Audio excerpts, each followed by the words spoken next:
Sur la précédente vidéo, numéro 505, je présentais le myrtillocactus géométrisant sur cette image en deuxième plan et avec son grand volume comme gros défaut.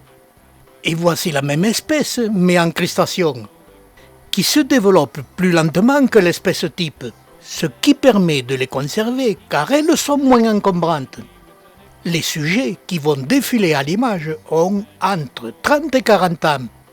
Et comme les Echinocactus grusoni, elles sont présentées en premier plan d'une collection.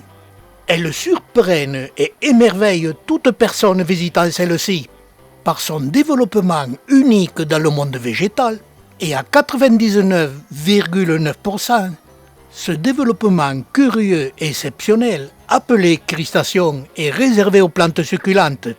Et il est temps pour moi de parler un peu de la vie de cette espèce en crustation, qui a la fâcheuse tendance de développer des rameaux normaux, qu'il faut dès son apparition supprimer à sa base pour ne pas défigurer la crustation, par une vilaine blessure qui se produit immanquablement quand les prélèvements sont trop tardifs, ce qui enlève un peu de charme à cette espèce, qui est le clou d'une collection que tout le monde admire, même si elle ne fleurit pas ou très peu.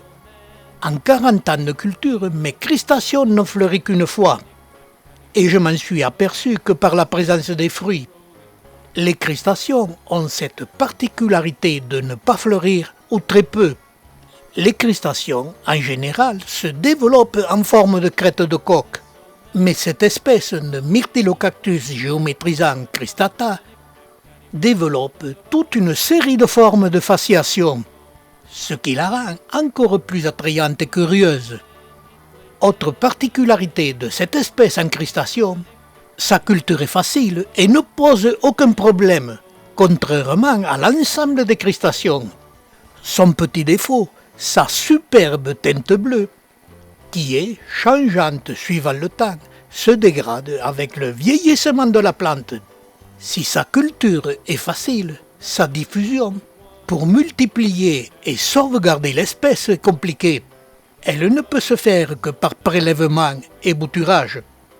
Ce qui la rend très rare, elle pousse très lentement et absolument pas rentable pour les professionnels. Aussi, j'ai mis au point une technique très simple pour rendre son prix plus abordable. J'ai greffé des parties de crustation sur des sujets type de myrtillocactus géométrisant, ce qui accélère la multiplication de cette crustation, et les réussites de greffage sont assurées à 99,9%. Un dernier point, cette espèce a pris chez moi trop de volume. Pour obtenir des boutures même importantes, me contacter au siège de l'association et à son bénéfice.